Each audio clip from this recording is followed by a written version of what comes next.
그 당시 사람이 그렇게 생각 못했던 것처럼 지금 사람도 지금 학교 교육에 대해서 아무 의심을 하지 않고 있어요.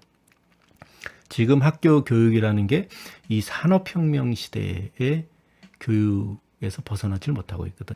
왜 그럼 한국은 교육 이런 주입식 교육을 하고 외국은 차인 교육을 하냐? 바로 그런 것 때문에 여기는 재벌들이 이제 이 관료와 이 계파 패거리 정치인들과 함께 외국에서 기술과 자본을 들여다가 그런 특혜 사업만 하면 되니까.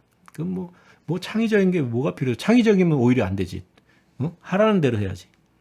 예를 들어서 일본의 신일본 제철을 베껴서 포항 제철을 만들면 똑같이 시키는 대로 해야지 너가 창의력을 발휘하면 큰일 나지. 그런 식이 되는 거죠. 그러나 미국은 그렇지 않다. 창의 교육을 해서 기업을 혁신하고 스타트업을 창업하고 발명을 하고 모험을 하지 않으면 부자가 될 수 없다는 거. 갑자기 성적이 크게 오른 잡스의 실력에 놀란 학교는 잡스를 2년 월반시켜 중학교로 보내자고 양부모에게 권유합니다. 그러나 양부모는 1년만 월반시키기로 결정하고 잡스는 중학교로 가게 됩니다. 대한민국은 로또 공화국이에요. 로또 공화국. 뭐냐? 뭐 교사 임용이라든지 공무원이라든지 또는 고시 관료 뭐 또 LH공사 같이 공사 또 진흥원 이것도 문제가 굉장히 많은데 이거는 오늘 얘기하지 않기로 하고 또 정부 출연 연구소 이런 식으로 하면 뭐냐면 이제 초중고 대학은 모든 오로지 한 번의 시험으로 평생 보장되는 로또 당첨을 위해서 존재하는 거예요, 이 사람들이. 조만간 큰 위기가 닥칩니다. 실리콘밸리가 다 해주는 겁니다. 실리콘밸리의 혁신이, 그 다음에 실리콘밸리의 모험 자본이 들어와서 대한민국의 판도를 다 바꿔놓는다. 시민들이 엘리트로 이제 나오기 시작하는 거지. 그래서 쿠팡 같은 회사도 나오고, 뭐 배민 같은 회사도 나오고, 얼마 전에 하이퍼 커넥트인가요? 그 회사가 미국에 팔렸는데 1조에 팔렸어요. 그런데 창업자가 한 5천억, 6천억 막 이런 정도의 그 엑시스를 했다고. 엄청난 거죠. 이 위험도예요. 이게 위험도. 이 위험도가 뭐냐면 우리가 어떤 투자를 할 때 이 위험도가 굉장히 프리시드라고 하는데 이제 초기 창업 단계는 굉장히 위험하죠. 프리시드 단계라 그래요. 그래서 시드 뿌리기 전에 조선시대 서당 다녀야 돼? 그 고종 시기에 이런 시기에 그렇게 생각하면 당연히 이제 얘기하겠죠, 사람들이. 야, 무슨 당연히 그 당시에 사람들이 알았으면 서당이 아니라 근대식 교육을 받았어야 될 거지 이렇게 생각하지만 그 당시 사람이 그렇게 생각 못했던 것처럼 지금 사람도 지금 학교 교육에 대해서 아무 의심을 하지 않고 있어요. 지금 학교 교육이라는 게 이 산업혁명 시대의 교육에서 벗어나질 못하고 있거든. 이 산업혁명이라는 게 뭡니까? 그냥 그 가내수공업 하던 거를 그 증기 스팀 파워를 통해 가지고 대량 생산을 하는데 똑같은 일을 무한정 반복하는 거 아니에요? 똑같은 일을. 그렇기 때문에 그 정도의 똑같은 일에 무한정 반복을 할 수 있는 많은 훈련된 인력을 기르기 위해서 만들어 놓은 게 학교라고요. 그러니까 뭐 아침 9시까지 학교 가고 8시까지 학교 가고 뭐 하루에 몇 시간 수업을 하고 이런 것이 당연해진 것이 불과 100년, 200년밖에 안 됐단 말이죠. 그전에는 그런 교육이 없었어요. 조선시대만 해도 서당 교육이라는 것이 6살짜리부터 뭐 20살, 20 몇 살짜리까지 상투 틀고 온 사람부터 머리 긴게 딴 도령부터 6살 신동까지 다 한 서당에서 공부하는 거 아닙니까? 호영호제하면서. 왜 호영호제하냐면 귀족들은 서로 이제 호영호제하죠. 나이를 안 따졌으니까. 물론 장애유서 같은 건 좀 있었지만.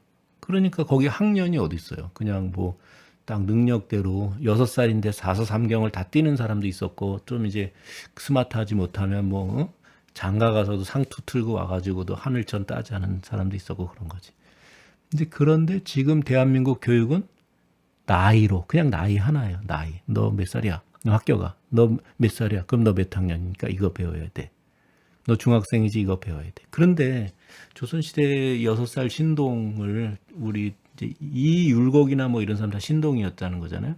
그런 사람을 한국 학교에다 집어넣으면 이제 바본 거지. 굉장히 똑똑한 친구가 유치원에 가서 학교 종이 땡땡땡 이러고 있을 거 아니에요. 우스운 얘기지. 그러나 한국 사람들 중에 한국 교육이 그런 식으로 이상한 거구나라고 느낀 사람 한 명도 없는 거예요. 다 우물 안에 개구리라서 그래요.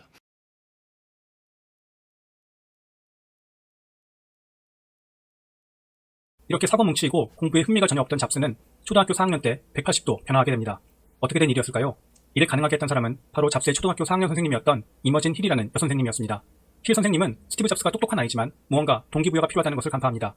그래서 잡스에게 문제집을 정해진 시간 안에 다 풀어오면 5불씩 주겠다고 제안합니다. 미국에는 보통 워크북이라고 하는 문제집이 있는데 숙제를 이 워크북으로 하게 됩니다. 이 뇌물작전은 성공해서 스티브 잡스는 엄청난 집중력으로 공부를 했고 나중에 인터뷰에서 다른 학년 때 배웠던 것보다 더 많은 것을 4학년 때 배웠다고 이야기했습니다. 갑자기 성적이 크게 오른 잡스의 실력에 놀란 학교는 잡스를 2년 월반시켜 중학교로 보내자고 양부모에게 권유합니다. 그러나 양부모는 1년만 월반시키기로 결정하고 잡스는 중학교로 가게 됩니다. 중학교 졸업 후 스티브 잡스는 로스 알토스의 홈스테드 고등학교에 진학합니다. 그리고 여기에서 그의 인생을 다시 한번 바꿔주는 엄청난 친구를 만나게 됩니다. 바로 컴퓨터 천재 스티브 워즈니악이었습니다. 워즈니악은 1950년생으로 잡스보다는 5살이나 많았습니다. 스티브 잡스가 고등학교를 다니고 있을 무렵 워즈니악은 이미 대학생이었습니다. 그러면 도대체 이 둘은 어떻게 만났을까요? 컴퓨터 천재 워즈니악은 고등학교를 졸업하고 1969 거기다가 이제 최근에는 인공지능 혁명까지 온 거죠. 그래서 그럼 어떤 면에서 우리가 또 일본을 앞서게 된 부분이 있잖아요. 일본을 앞서게 된 부분이 어떤 부분이냐? 인터넷 보급률 같은 거고 스마트폰 사용이라든지 뭐 그런 건데 최근에는 이제 뭐 크게 차이는 안 나지만 그런 거 왜 그랬냐면 옛날에 이제 물리적인 길을 따라서 이렇게 오잖아요. 농업혁명이라는 것도 뭐 문익점이 모카씨를 뭐 훔쳐갖고 왔다 뭐 저저 이런 얘기 하는 것처럼 이 공산주의 혁명이라는 거 사람과 사람을 통해서 공산주의 사상이라든지 이런 것도 들어오는 거 아니에요? 산업혁명도 마찬가지로 이런 식으로 해서 배를 타고 사람들이 와가지고 이런 물결이 들어오는 거 아니에요? 신문물이나 뭐 사고를 가지고. 근데 인공지능 혁명은 그런 게 아니라 그냥 빛의 속도로 인터넷 라인을 타고 이렇게 들어오기 때문에 여기 이제 인터넷 혁명은 좀 빠졌는데 여기 다 포함됐다고 보면 돼요. 인터넷 혁명, 스마트폰 혁명, 뭐 인공지능 혁명. 그건 그냥 뭐 빛의 속도로 미국에서 어떤 일이 있으면 동시에 어떤 장벽이 없이 한국으로 들어오는 거죠. 그러니까 이제 여기에서는 오로지 나의 어떤 관심, 그 다음에 어떤 지적 능력, 그 다음에 영어 이해 능력, 언어 이해 능력, 그 다음에 컴퓨터라든지 IT의 활용 능력이라든지 이런 거 이외에 무슨 신분이라든지 나이 이런 거 뭐 재산이라든지 이런 건 거의 영향을 안 미치는 거예요. 이 새로운 시대에는. 이 당시에는 뭐 왕족, 귀족, 뭐 가파치, 백정, 뭐 천민 뭐 다 있었던 거지. 산업혁명 때에는 막대한 자본이나 또 어떤 설비 투자 이런 게 필요하니까 이런 것들이 있었고 막 그런 거죠. 그래서 이 그림은 이제 그런 걸 보여주려고 그 외에도 굉장히 많은 내용을 포함하고 있는데 일단 여기까지 한번 설명을 해보고요. 우리는 지금 어떤 상황에 처해 있느냐면은 어떤 정당은 이제 선거를 제대로 하는 게 아니라 이제 국민을 대표하는 거냐 지들끼리 개파 패거리를 형성해 가지고 재벌하고 관피하고 이렇게 짜고 이게 자기들끼리 이제 먹고 이렇게 권력을 가지고 이제 국민을 속이고 있는 거죠 사실은. 그래서 짜고 치는 과학기술이나 주입식 교육, 재벌 특혜 이런 것들이 이제 있는 건데 이 주입식 교육은 특히 뭐가 문제냐면은 과거에는 이제 재벌들이 정부 특혜를 통해서 일본이나 미국에 있는 기술들을 들여오고 자본을 들여와서 그냥 한 자리 차지하면 되는 거예요. 통신사업 이렇게 해가지고 뭐 SK가 먹고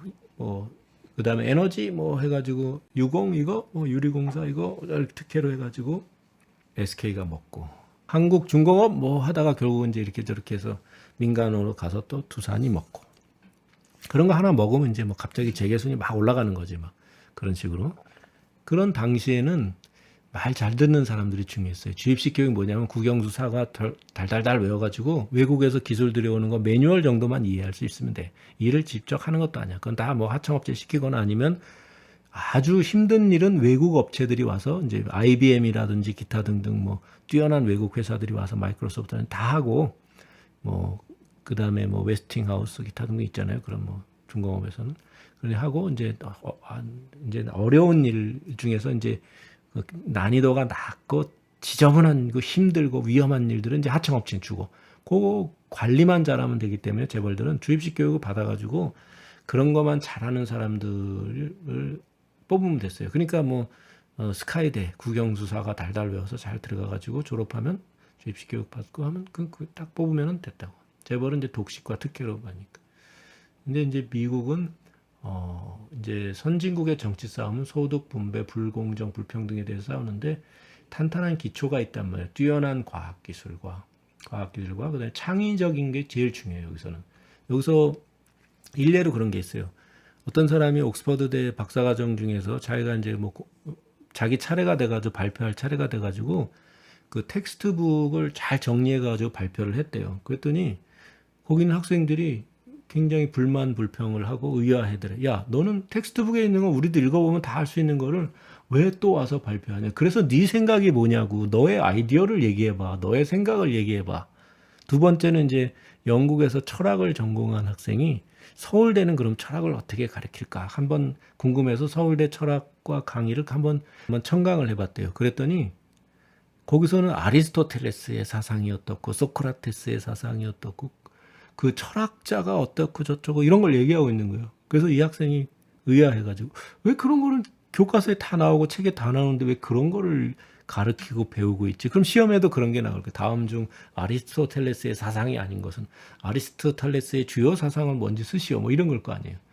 근데 영국의 철학은 그런 게 아니라는 거지. 자기의 생각이 중요한 거지. 그래서 너는 철학적으로 무슨 생각을 하고 있고 너의 생각은 무엇이고 너의 견해는 무엇이냐. 이런 게 중요한 건데 그래서 굉장히 놀랬다. 왜 그럼 한국은 교육 이런 주입식 교육을 하고 외국은 창의 교육을 하냐? 바로 그런 것 때문에 여기는 재벌들이 이제 이 관료와 이 계파 패거리 정치인들과 함께 외국에서 기술과 자본을 들여다가 그런 특혜 사업만 하면 되니까. 그럼 뭐 창의적인 게 뭐가 필요해? 창의적이면 오히려 안 되지. 하라는 대로 해야지. 예를 들어서 일본의 신일본 제철을 베껴서 포항 제철을 만들면 똑같이 시키는 대로 해야지. 너가 창의력을 발휘하면 큰일 나지.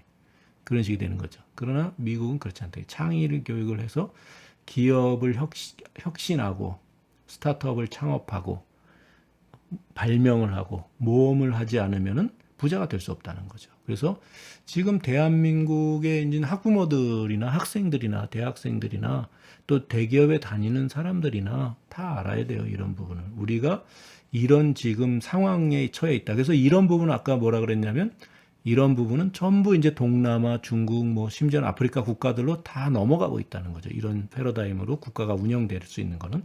그래서 우리는 이제 일로 갈 수밖에 없는데, 그래서 일부 이렇게 간 것이 이제 쿠팡이라든지 배민이라든지 뭐 그다음에 이제 그 하이 분갈로 지금 이름 바꾼 빅히트 BTS 뭐 이런 데죠. 이런 데가 이제 이런 식으로 가고 있는 거고 재벌들은 아직도 여기서 이제 이러고 있는 거지. 개파패거리 재벌 간피아들끼리 이제 끼리끼리 해가지고 짜고 쳐서 다 이렇게 자기네들끼리 다 해먹을 수 있다 이렇게 아직도 생각하는 건데 천만의 말씀입니다. 조만간 큰 위기가 닥칩니다. 재벌 개혁은 민주당한테 바랄 필요도 없어요. 재벌 개혁은 정치인들한테 바랄 필요가 없습니다. 재벌 개혁은 그냥 실리콘밸리가 다 해주는 겁니다. 실리콘밸리의 혁신이 그다음에 실리콘밸리의 모험 자본이 들어와서 대한민국의 판도를 다 바꿔놓는다. 그거는 이제 조선시대 말기랑 똑같아. 조선시대 말기에 우리가 뭐 개화파도 있었고 뭐 혁신하려는 사람들도 있었고 뭔가 바꾸려는 사람들이 있었으나 못했죠. 할 수 없죠. 그러나 그냥 꽝 충격이 와가지고 서양의 문명과 문물과 자본과 군사력과 모든 것이 들어와서 한 방에 그냥 조선을 그냥 꽝 몰락시키고 모든 기득권층이 다 날아갔잖아요. 현실을 파악하자. 이렇게 다 모두 국민 아까 처음에 얘기한 것처럼 모든 사람들이 현실을 파악해야지만이 자기가 어떻게 행동하고 투자하고 공부하고 취업하고 직업을 선택하고 직장을 선택하고 경제적인 선택을 하고 의사결정을 하는지 정확하게 우리가 판단할 수 있다. 그런 차원에서 오늘 이것저것 그려놓은 이것저것 그림을 가지고 설명을 했는데 한 뭐 3분의 1도 못한 것 같아요. 그래서 다음에 기회가 되면은 또 한번 해보도록 하겠습니다.